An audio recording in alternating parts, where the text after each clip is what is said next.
Let's talk briefly about tilting. First, its causes, then solutions, and then how you can make your opponent tilt to make you more money in poker. First, a definition. What is tilt? It's nothing more than poor play. If you're playing poker badly, we say you're tilting. Tilt takes two very common forms.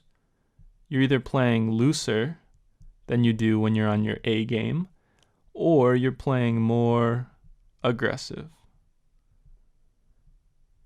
Looser means you're playing a wider range of hands. So your starting hands include worse and worse quality hands. More aggressive means you're betting more often, and when you do bet, it's in a greater size. These are both bad things if you're doing it out of emotional frustration.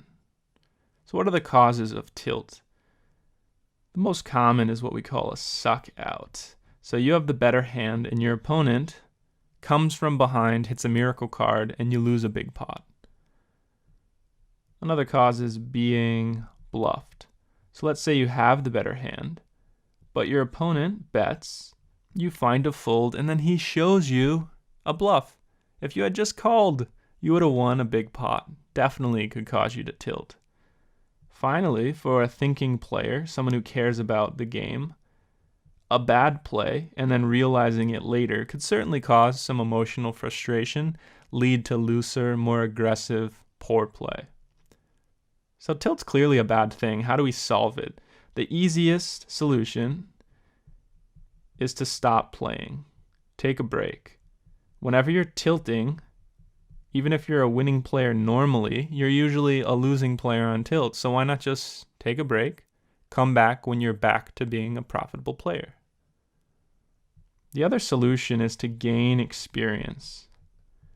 Play so much, see so many suckouts, see so many people turn over bluffs, etc., make fewer and fewer bad plays that you can take this all in stride, that it doesn't frustrate you nearly as much as it would a new player.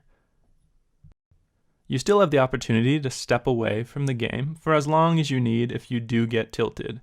But what we're suggesting here is as you get better, as you appreciate the idea of expected value, that you shouldn't be results oriented. You should make plays because they're the correct play, and you should be happy with knowing that you made the correct play regardless of the outcome. So tilting's a bad thing. We want to avoid it ourselves, but it would be great, wouldn't it be, if we could induce tilt in our opponents. And great players do this occasionally. Some love doing it. They do it all the time. You should at least try to do it. It should be a part of your game if at all possible. There's some good ways, some ethical ways to induce tilt, and then some unethical ways. So we'll endorse the ethical ways here. First, you can show a bluff yourself. Do this selectively. You don't want to give away information unless it has a clear purpose. If you think your opponent will just go crazy, will get very frustrated if he sees a bluff from you, you can do this sparingly. Another ethical way, but quite annoying way to induce bluff, especially in live poker, is to be chatty, to just say a lot. You can use your own artistic license here, but the more you talk, generally, it'll piss people off, get them off their A game. It's sort of on the border of ethical and unethical.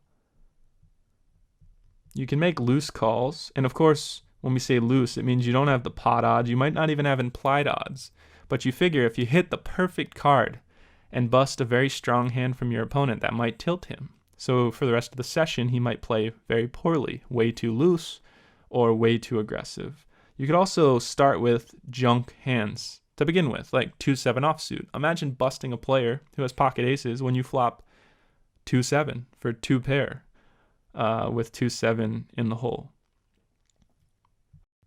The final ethical, as we'll say, way to induce tilt, and quite sophisticated actually, is to target an opponent, not verbally, but target them with play.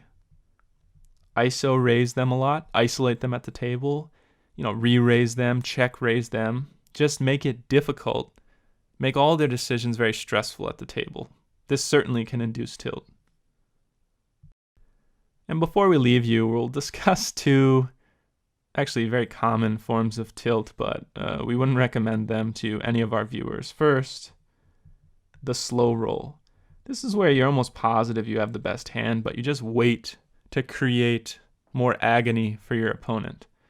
In fact, only beginners do this because an expert just wants to see more hands. If you have a positive expectation, you just want more and more hands to get dealt because you make a little bit of money every time you play a poker hand.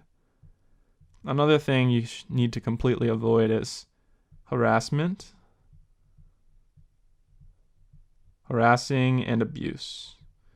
Harass actually just has one R, but any verbal harassment, physical, verbal abuse, stay away. It certainly will tilt your opponent, but it's generally illegal, certainly unethical, and just bad poker form.